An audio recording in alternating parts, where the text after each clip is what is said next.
Hello बच्चों, let's see this question. A potential energy U of diatomic molecules as a function of separation R is shown in figure. Identify the correct option, correct statement. सबसे पहले देखते हैं हम की concept. तो यहाँ पर जो की कॉन्सेप्ट होगा, अगर हम बात करें किसकी, पोटेंशियल की, तो potential energy of an object is equal to the stability of an object. Stability of object.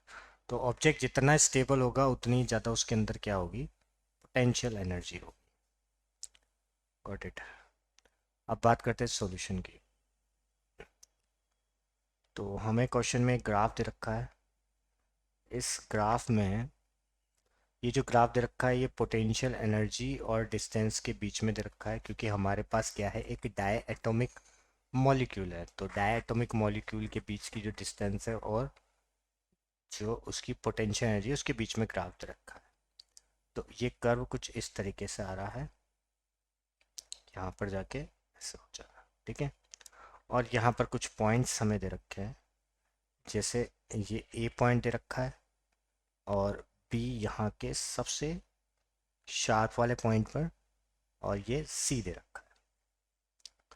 तो अब अगर हम यहाँ पर बात करें तो सिचुएशन ये दे रखी है हमें. तो अब हम पहले तो हम ये देखते हैं कि यहाँ पर अगर हम फोर्स की बात करें तो जो फोर्स का रिलेशन होता है, फोर्स का रिलेशन जो होता है किससे, पोटेंशियल एनर्जी से, तो वो क्या होता है, फोर्स इक्वल्स टू क्या होता है, change in potential energy upon distance minus के इक्वल होता है. तो मतलब फोर्स का रिलेशन आ गया हमारे पास फोर्स का रिलेशन है. तो अब हमें ये पता करना है कि ये इक्विलिब्रियम की कंडीशन में कब होगा. मतलब यहाँ ग्राफ से अगर हम पता करें तो ये इक्विलिब्रियम की कंडीशन में किस पॉइंट पर होगा, किस डिस्टेंस पर होगा, तो हमें वो पता करनी है. तो इक्विलिब्रियम की कंडीशन में है, मतलब वहाँ पर क्या है. तो अगर हम यहाँ पर बात करें, इस पॉइंट की बात करें, तो इस पॉइंट पर अगर हम देखेंगे तो ये ये पॉइंट पर अगर मैं कोई टेंजेंट डालूँ तो टेंजेंट इसके पैरेलल हो रही है. कौन से एक्सिस के, आर के एक्सिस के पैरेलल हो रही है. और इस पॉइंट पर अगर मैं देखूंगा तो पोटेंशियल क्या हो रहा है, वो एक फिक्स आ रहा है. ठीक है. तो इट मीन्स यहाँ पर जो फोर्स होगा वो क्या हो जाएगा, ज़ीरो हो जाएगा. और अगर फोर्स यहाँ पर ज़ीरो हो रहा है, इस पॉइंट पर अगर फोर्स ज़ीरो हो रहा है, इट मीन्स ये किसकी पोजीशन पर है, इक्विलिब्रियम की पोजीशन है. मैंने बोला कि u यहाँ पर क्या हो रहा है, कांस्टेंट हो रहा है. अगर u यहाँ पर कांस्टेंट हो रहा है तो इसका चेंज क्या हो जाएगा, ज़ीरो हो जाएगा.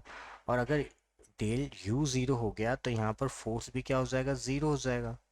तो अगर यहाँ पर फोर्स ज़ीरो हो रहा है, इट मीन्स ये जो कंडीशन है, ये कौन सी कंडीशन है, इक्विलिब्रियम की कंडीशन है. तो इक्विलिब्रियम की कंडीशन कहाँ से कहाँ तक होगी, अगर हम देखें तो यहाँ पर O से स्टार्ट हो रही है और B तक होगी, मतलब ये ओ बी में होगी. मतलब वहाँ पर जो डिस्टेंस होगी, R की जो वैल्यू होगी वो क्या होगी, ओ बी होगी.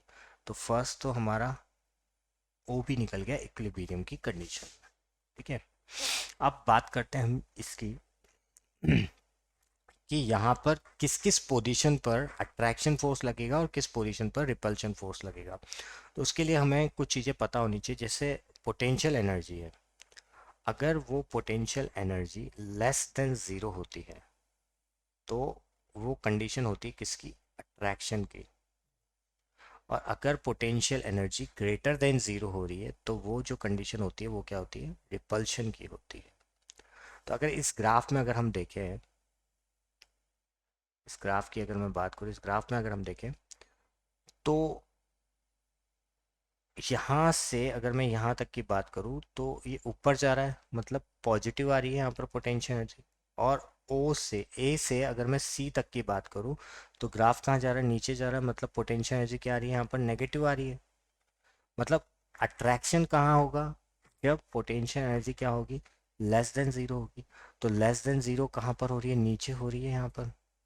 तो ओ से, अगर इस ग्राफ की बात करेंगे हम, तो ए से सी तक तो अट्रैक्शन हो रहा है, और अगर रिपल्शन की बात करें तो ओ से लेकर ए तक यहाँ पर क्या हो रहा है, रिपल्शन हो रहा है।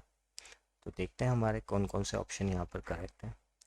तो पहले ऑप्शन की बात करें, the atom of a equilibrium, equilibrium if R is O A, तो ये तो रॉन्ग है। हमारा तो क्या निकला था, ओ बी निकला है। The force is repulsive only if R is lie between A and B, repulsive R A और बी के अंदर लाई होगा, नहीं। हमारा जो निकला है वो क्या निकला है, ओ से बी के बीच में, ओ से ए के बीच में क्या होगा, रिपल्सिव होगा। फिर हम बात करें, the force is attractive if R is lie between A and B, attractive में तभी, अट्रैक्टिव फोर्स तभी लगेगा जब ए से सी के बीच में होगा। ये तो ए से सी और उसके आगे भी जाएगा तो भी क्या होगा, वो अट्रैक्टिव होगा। बट यहाँ पर हमें कंडीशन दे रखी है सिर्फ ए से बी के बीच में ही होगा, तो ये तो नहीं हो सकता कि the force is attractive if R is lie between A and B, A से सी तक भी, उसके आगे भी होगा तो भी होगा। और फोर्थ दे रखा है, the atom are in the equilibrium if R is O B, correct है बिल्कुल, इक्विलिब्रियम की कंडीशन में होगा जब आर किसके इक्वल होगा, ओ बी के होगा। तो और करेक्ट ऑप्शन इज डी। तो यही हमारा फाइनल सॉल्यूशन होगा। I hope you will understood it well. Best of luck.